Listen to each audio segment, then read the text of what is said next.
Welcome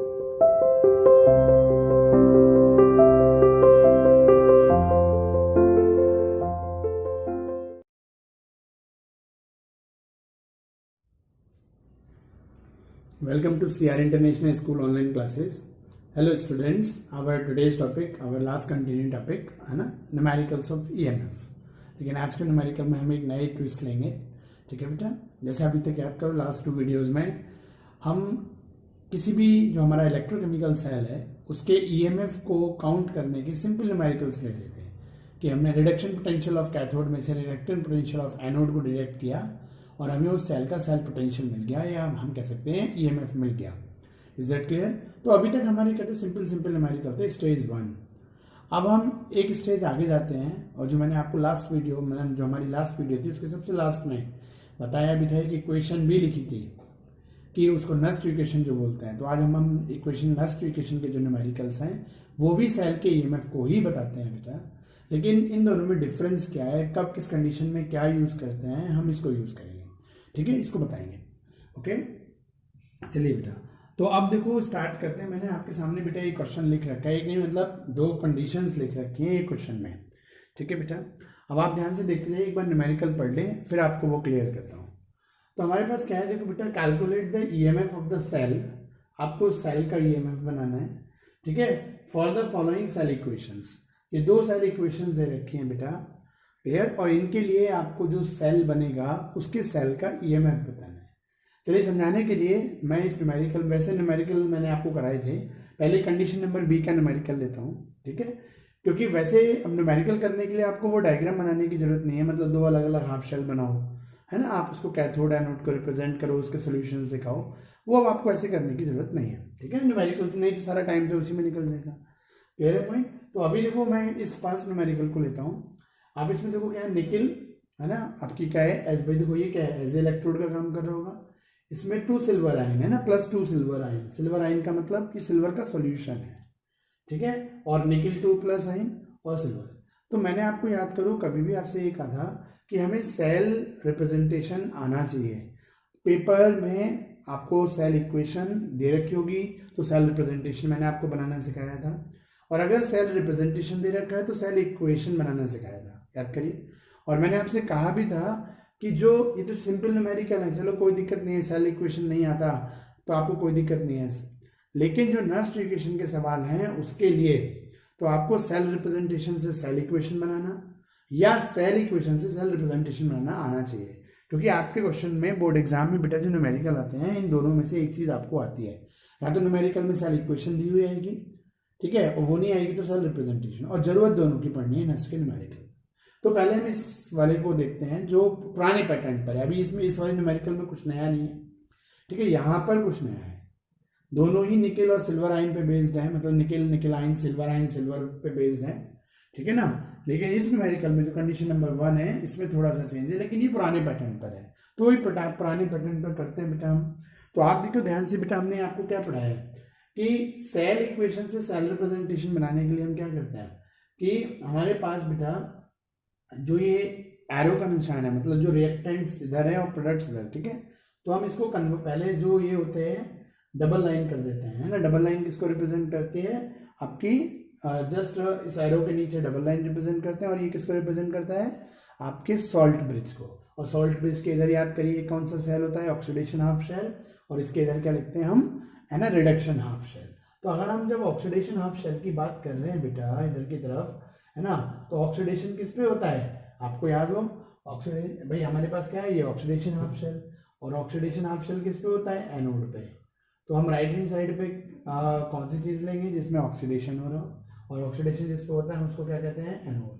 और ये हमारे पास क्या हो गया, कैथोड, और कैथोड पे आप जानते हो बेटा क्या होता है, रिडक्शन होता है। Is that clear?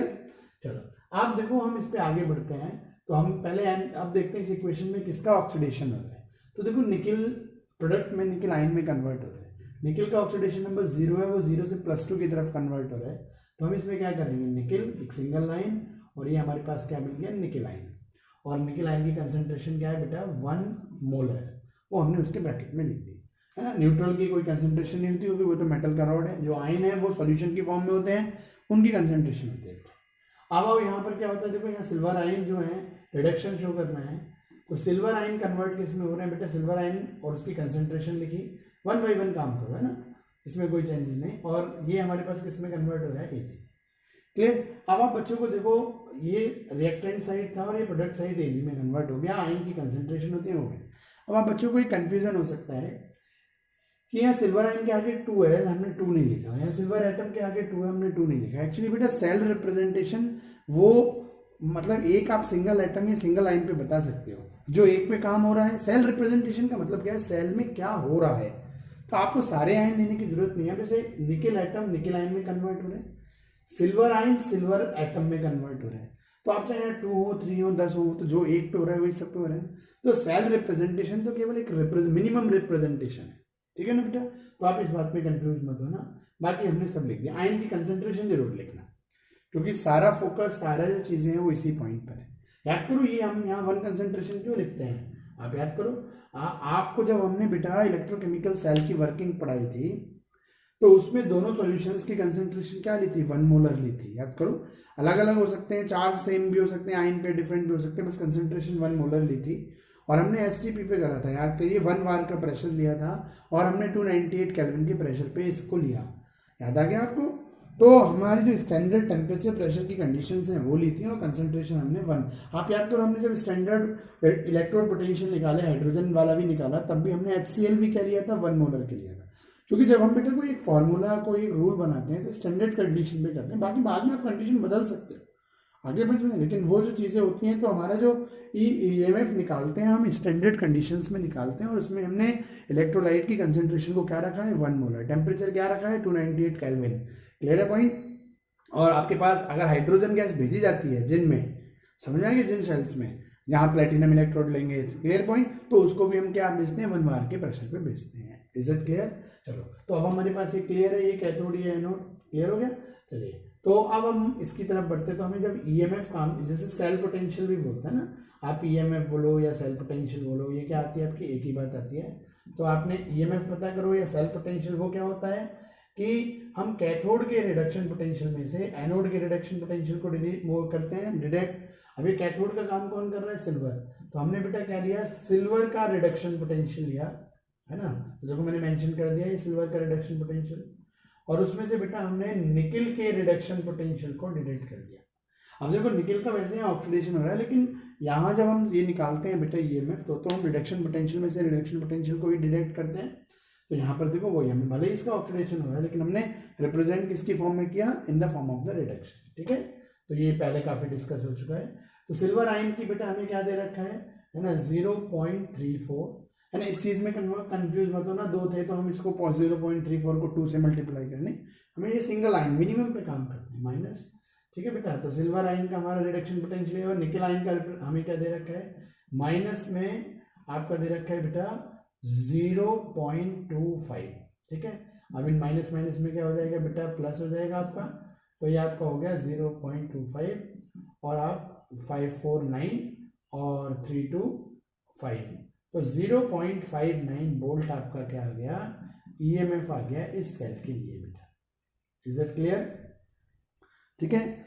तो ये स्टैंडर्ड कंडीशन थी हमारे काम, तो आपकी, और ये सब चीजें बेटा मैंने इसमें एक अभी तक कुछ नया नहीं पढ़ाया, तो लास्ट 2 वीडियोज में आपको न्यूमेरिकल निकालने सिखाए हैं, ठीक है ना बेटा।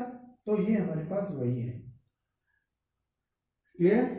चलो, अच्छा, हमसे इसमें 0.34, ओके, ये थोड़ा सा इसमें है सिल्वर आयन और निकेल आयन, ओके ओके बेटा। इसमें आपके थोड़ी सी हमसे मिस्टेक हुई कि ये जो निकेल आयन का इलेक्ट्रोड पोटेंशियल है, ये मैं एक दूसरे न्यूमेरिकल की लिख गया, ठीक है ना।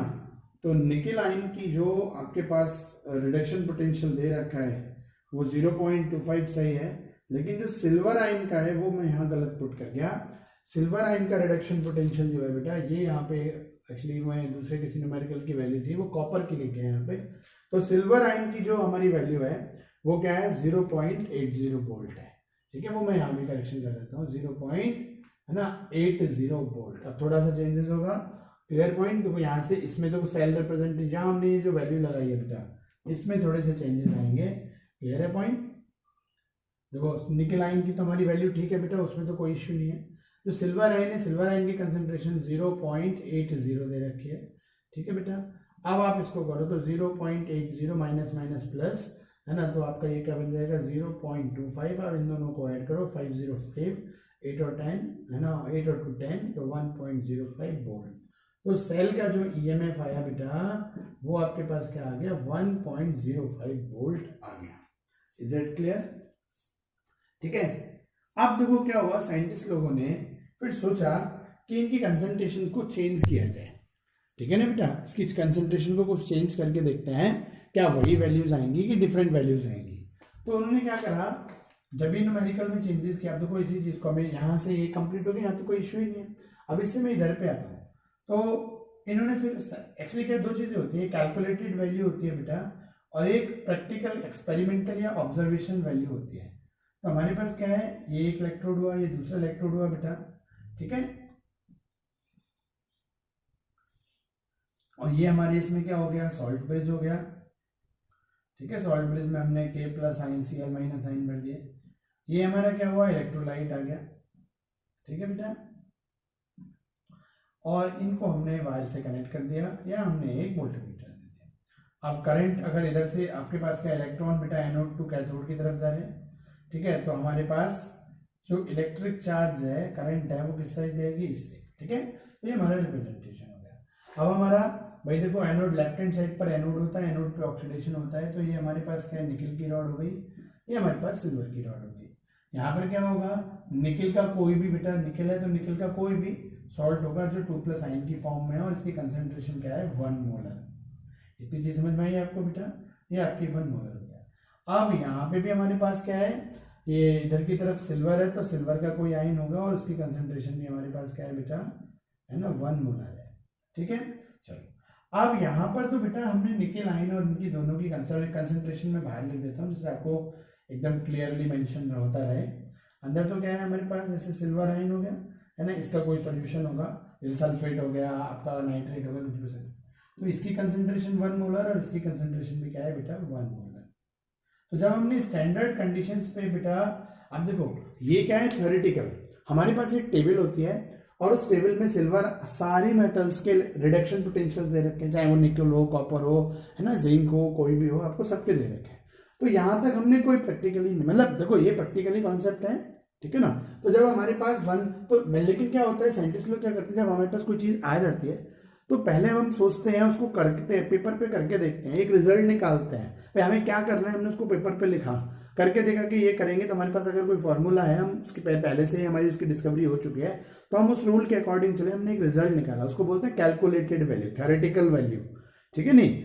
और यहाँ पर क्या है, ये फिर उसी चीज का जो आपने यहाँ सोचा था कि हमें ऐसा करेंगे तो ऐसा रिजल्ट मिलेगा, तो ये एक इन्होंने रिजल्ट कैलकुलेट करके निकाला, थ्योरेटिकल निकाला। और जब इसको करके देखा प्रैक्टिकली कि भाई निकल और सिल्वर के एज ए कैथोड, और मतलब निकल को एज ए एनोड लिया, सिल्वर को एज ए कैथोड लिया, इसका सॉल्यूशन लिया सिल्वर आयन का, और वो उसकी कंसेंट्रेशन 1 मोलर रखी, निकल इलेक्ट्रोड को निकल के एक इलेक्ट्रोलाइट में रखा, उसकी कंसेंट्रेशन भी सेम रखी, और वो ये STP पर जब हमने इसको एक्सपेरिमेंट किया, तो यहाँ से भी जो बेटा पोटेंशियल नोट में आया है ना, वो भी आपका क्या आया, 1.05 वोल्ट ही आया। आगे समझ में?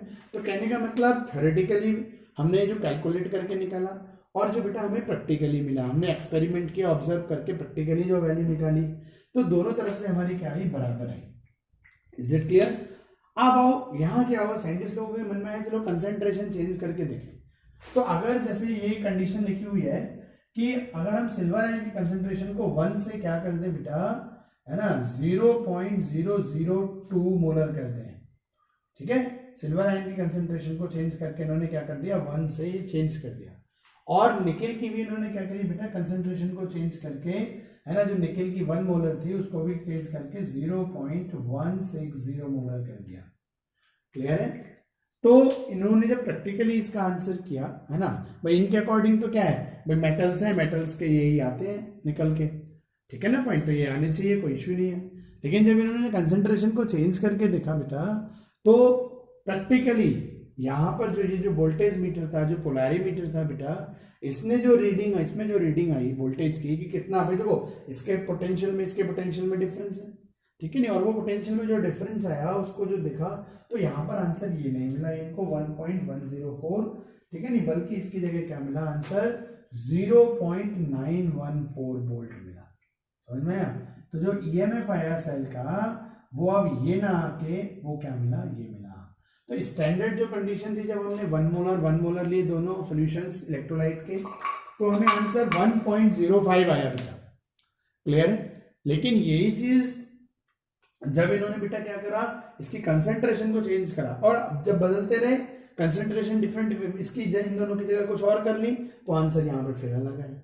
ठीक है नहीं, तो डिफरेंट डिफरेंट कंडीशंस पर हम स्टैंडर्ड कंडीशन से जब हटे और दोनों डिफरेंट कंडीशंस को डिफरेंट किया, या किसी एक को कर दिया दूसरे को उतना ही रहने दिया, कहने दोनों 1 मोलर नहीं मतलब कहने का, तो वहां पर इनको बेटा आंसर्स क्या मिले, कुछ डिफर मिले। अब ऐसा क्यों हुआ? साइंटिस्ट लोगों को इस बात के रीजन लेने थे कि जो इलेक्ट्रोलाइट्स हैं दोनों हाफ शेल्स में, अगर इनकी कंसंट्रेशन को चेंज कर दें स्टैंडर्ड कंडीशन से, तो जो हमारा सेल का प्रैक्टिकली ईएमएफ निकल के आ रहा है उसकी वैल्यू स्टैंडर्ड वाले ईएमएफ से क्या आती है, अलग आती है। तो ऐसा क्यों हो रहा है इसका साइंस, ये तो प्रैक्टिकली तो हो रहा था, बार बार करके देख लिया साइंटिस्ट लोगों ने, तो ऐसा क्यों हो रहा है उसको जब देखा बेटा तो इस पे काम किया उन्होंने, तो इस पे नर्स ने भी काम किया। तो आप देखो अब इसमें होता क्या है वो थोड़ा सा ध्यान से देखना, ठीक है बेटा। तो आप देखो वो तो जो नर्स ने बेटा डिफरेंट डिफरेंट एक्सपेरिमेंट करके लिए वो तो मैं बताऊंगा आपको, लेकिन उससे पहले आप एक चीज का गौर करो, यहाँ पर जब निकल आयन है और उसकी कंसेंट्रेशन 1 थी बेटा, मान लो कोई जैसे निकल सल्फेट का सोल्यूशन है, तो सल्फेट तो एज नॉर्मल है, काम तो निकल आयन ही आने, तो मान लो इस डिब्बे में आपके पास क्या थी, उसकी कंसेंट्रेशन 1 मोल है, और दूसरी तरफ भी क्या है हमारे पास दूसरी तरफ भी है ना, मान लो आपके पास जो सॉल्यूशंस हैं उसमें क्या है सिल्वर आयन था और उसकी कंसेंट्रेशन भी 1 मोल थी। ठीक है, क्लियर? तो हमारे पास जो पर मोल भाई जितने निकल के एटम हैं वो निकल का 1 मोल जो है, तो कंसेंट्रेशन क्या थी, इक्वल थी, तो एक आयनिक इक्विलिब्रियम रहता है। पॉइंट मेरा समझ रहे हो बेटा? क्लियर है? लेकिन जब ये कंसेंट्रेशन चेंज हुई तो उसकी वजह से क्या हुआ कि पर मॉलिक्यूल पर आयन मतलब जो नंबर ऑफ इलेक्ट्रॉन्स गेन और लॉस करने की जो टेंडेंसी है एक सेल में दूसरे, एक सेल से दूसरे सेल में जो जाने की टेंडेंसी है बेटा वो बदल गई। ठीक है ना, इस वजह से ये चेंजेस आया। चलो पहले न्यूमेरिकल पोर्शन में थ्योरेटिकल पोर्शन को लेंगे, पहले एक बार न्यूमेरिकल की चीजों को समझ लो। तो ये पॉइंट समझ में आया बेटा? तो प्रैक्टिकली जब स्टैंडर्ड कंडीशन पे ईएमएफ निकाला तो वो तो सेम आ रहा था, लेकिन जब हमने स्टैंडर्ड कंडीशन से दोनों की कंसेंट्रेशन को चेंज किया तो आपको डिफरेंट डिफरेंट आंसर्स मिले। तो अब वो डिफरेंट डिफरेंट ईएमएफ जब निकल के आया तो वो इतने से इसमें एक देख रहे हो आप, एक डिफरेंस है, स्टैंडर्ड 1.05 है और बाद में वो कितना निकल के आ रहा है आपका 0.94। ठीक है, चलो मैं इसको इधर एक लिख देता हूँ, ये तो चलो स्टैंडर्ड हो गए। स्टैंडर्ड वाले को हम क्या करते हैं भाई, ईएमएफ है ना, या ई नॉट शेल है ना, स्टैंडर्ड वाले को नॉट लगाया जाता है, ये बात मैं आपको पहले ही बता चुका हूँ। ठीक है बेटा, तो हमारे पास क्या था, ये ई नॉट शेल और आपके पास ईएमएफ, तो ये हमारे पास कितना मिल गया 1.05। लेकिन जब हम स्टैंडर्ड कंडीशन से हटे तो हम उसको नॉट तो नहीं लगा सकते भाई, सेल का कोई ना कोई पोटेंशियल तो आया है और उसको हम ईएमएफ भी बोलेंगे, क्योंकि ईएमएफ क्या होता है, सेल जिस पे वर्क कर जाए बेटा है ना, उस टाइम जो पोटेंशियल होता है सेल का हम उसको क्या बोलते हैं, सेल पोटेंशियल या ईएमएफ। ठीक है, तो देखो ये भी ईएमएफ तो ये भी कहा जाएगा, ईएमएफ तो ये भी है, ये स्टैंडर्ड कंडीशन का ईएमएफ है ना, सेल पोटेंशियल है तो स्टैंडर्ड का टाइम है तो मैंने नोट लगा दिया। ये भी एक ईएमएफ है और ये भी एक सेल पोटेंशियल है। सेल पोटेंशियल क्या, जिसपे सेल वर्क करे, कैथोड एनोड से इलेक्ट्रॉन फ्लो करे, सेल में एक पोटेंशियल है, पोटेंशियल तो अभी भी आया सेल का। तो इन दोनों का एक डिफरेंस समझ रहे हो कि ईएमएफ अब इसके ऊपर नॉट है और इसके ऊपर नॉट नहीं है, तो ये सेल का सेल पोटेंशियल है स्टैंडर्ड कंडीशन में, ये सेल का सेल पोटेंशियल है जब हम स्टैंडर्ड कंडीशन में हमने चेंजेस कर दिए। और ईएमएफ क्या होता है, ईएमएफ तो वो होता है जिसपे सेल वर्क करे, तो सेल इस कंडीशन में वर्क कर रहा है, यहाँ पे इस कंडीशन में वर्क कर रहा है, तो ईएमएफ तो दोनों ही कहलाएंगे। समझे ना? क्लियर है? तो बच्चे इसमें बहुत कंफ्यूज होते हैं कि कभी तो बुक ई नॉट शेल को ईएमएफ बोल रही है और कभी बुक ई शेल को ईएमएफ बोल रहे से रिप्रेजेंट कर रहे हैं, तो बुक में और बुक्स में जो आंसर है ना थ्योरेटिकल, तो बच्चा इसमें बहुत कंफ्यूज होता है। अब समझ में आ गया? मुझे लगता है यहाँ आपको क्लियर हो गया होगा कि ई शेल को भी हम ईएमएफ बोल सकते हैं और ई नेट शेल को भी ईएमएफ बोल सकते हैं। ये स्टैंडर्ड कंडीशन पे सेल पोटेंशियल है ना, ये स्टैंडर्ड कंडीशन के अलावा। चलो बेटा, तो अब ये जो डिफरेंस आ रहा है आप जो देख रहे हो 1.05 और 0 पॉइंट मतलब इससे थोड़ा कम हो गया, तो इन्होंने डिफरेंट डिफरेंट मेटल्स के सेल वो बनाए बेटा, कभी निकल की जगह कुछ और ले लिया, कॉपर ले लिया, सिल्वर की जगह जिंक ले लिया, अलग अलग ले लिया, सब में एक बार क्या करा इन्होंने स्टैंडर्ड पोटेंशियल निकाल, सेल पोटेंशियल इस तरीके से सेल के स्टैंडर्ड सेल पोटेंशियल निकाल के देखा, और एक बार स्टैंडर्ड कंडीशन की कंसेंट्रेशन को चेंज करके सेल पोटेंशियल निकाल के देखा। तो नर्स ने क्या पाया, और भी कुछ साइंटिस्ट है उन्होंने ये पाया कि हर बार क्या हो रहा है, स्टैंडर्ड कंडीशन से अलग हटने पर जो ईएमएफ है cell stress standard cell potential है उसमें चेंजेस आ रहे हैं, वेरिएशन आ रहे हैं। तो वो वेरिएशन कैसे आ रहा है, कितना आ रहा है, जब इस पे कई बार काम किया तो बेटा उन्होंने एक फॉर्मूला दिया जो बाद में नस्ट इक्वेशन है, मतलब इस सेल पोटेंशियल को निकालने के लिए समझ में आया नहीं, क्योंकि बार बार देखो बेटा प्रैक्टिकल करके थोड़ी देखा जाएगा, मान लो पेपर में रिटन एग्जाम है तो वहाँ प्रैक्टिकल करके थोड़ी देखा जाएगा, तो आप लोगों का वो एक बार में सही आप निकाल लो। तो उन्होंने ये चेंजेस, ये क्या चेंज है उस पर एक अपनी इक्वेशन दी जो नस्ट इक्वेशन बी कहलाई, समझ में आया बेटा।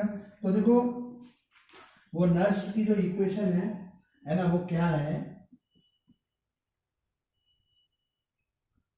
तो ध्यान से देखना बेटा उसको, है ना, उसमें और आपको इसमें कुछ चेंजेस नजर आएगा, ठीक है। तो नस्ट इक्वेशन जो है बेटा वो है ई शेल, मतलब ईएमएफ बोलो आप, क्योंकि भाई जो सेल वर्क करता है उसको हम ईएमएफ भी बोलते हैं।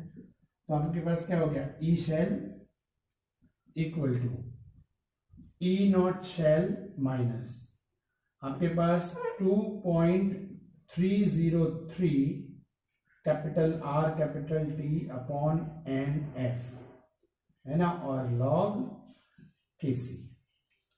क्लियर है पॉइंट। तो ये ई नॉट शेल देखो वही है 1.05, है ना। अब आपको अब ये कैसे आई कैसे नहीं आई बेटा, ये डेरिवेशन आपके सिलेबस में नहीं है, ठीक है ना बेटा। तो देखो अभी अगर मैं इसको रिलेट करूं आपको तो ये कैसी चीजें हैं, ये ई शेल ये है जो आपको प्रैक्टिकली मिला 0.914, ई शेल कौन सा है, ये स्टैंडर्ड वाला 1.05 बना, और आप ये जो चीज है ये वो डिफरेंस है बेटा जो कंसंट्रेशन को चेंज करने पर आपको मिल रहा है ये। तो अब आप इसमें से देख लो, आप इसमें से डिडक्ट करके देखो 1.05 और 0.914 आप करो तो देखो आपको क्या मिलेगा, 0 है ना, ये 6 को क्या बेटा 4 में से 1 गया 3, ठीक है, और ये आपका 9, तो यहाँ पे तो आपके पास 1 ही आया, तो 4 6 10 है ना, 1 कैरी, 3 और 1 4 और 1 5, 9 और 1 0 0 1 आ गया, है ना। तो 0.13 जो हमारे पास 0.136 ये जो डिफरेंस आ रहा है इतने वोल्ट का, वो इस वजह से ये जो डिफरेंस आ रहा था बेटा प्रैक्टिकली उसको इन्होंने मैथमेटिकल ऑपरेशन से एक डेरिवेशन किया, है ना, और उसके थ्रू इसका आंसर्स निकाला, ठीक है बेटा।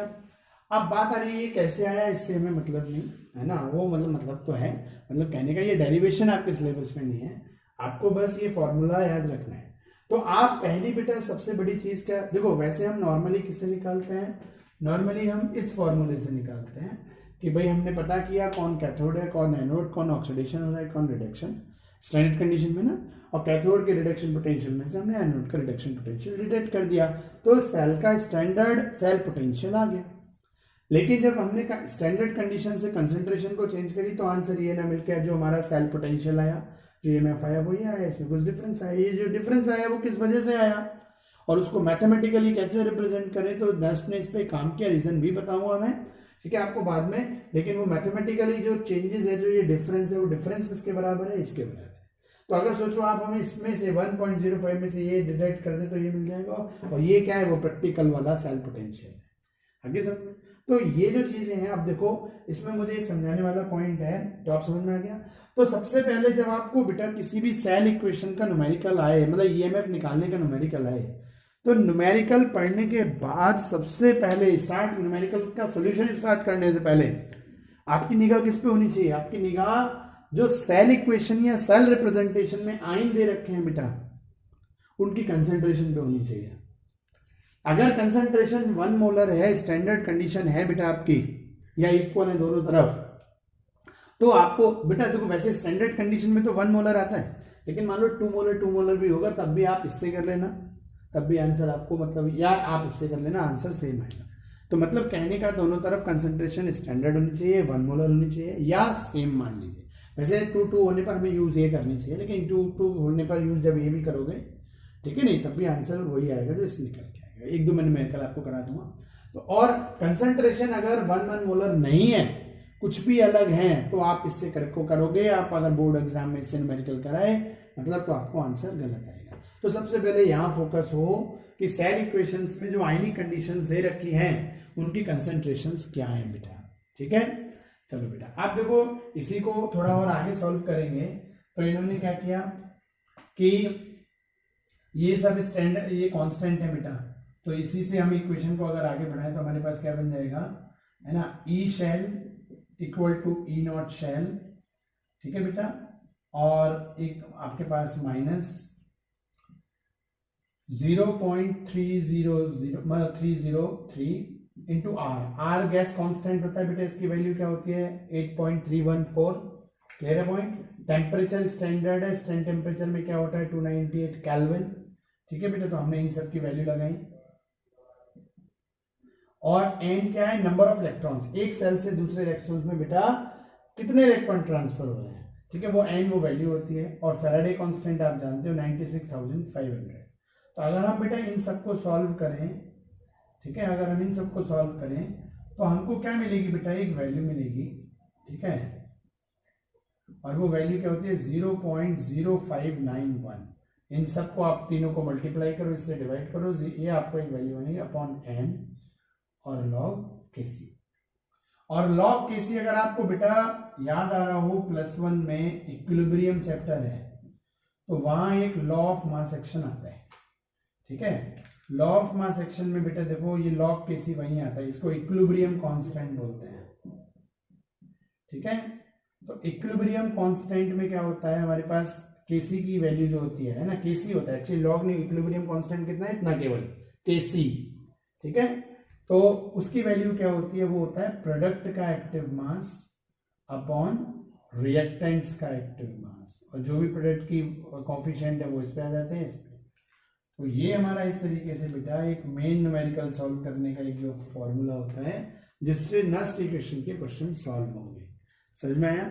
अब मैं आपको नेक्स्ट वीडियो में क्या करूंगा, ठीक है, एक तो पहले ये लॉग केसी हट के ये कैसे आया, सबसे पहली चीज, ठीक है ना बेटा, क्लियर है कि लॉग केसी हट के यहाँ तो कोई क्वेश्चन नहीं है, कैपिटल आर क्या है ना, आइडियल गैस कांस्टेंट, गैस का ना, उसकी वैल्यू 8.314, और टी क्या है, स्टैंडर्ड टेम्परेचर, वही आपका टूल मतलब एसटीपी वाला 298 केल्विन, फैराडे की वैल्यू आप जानते हो।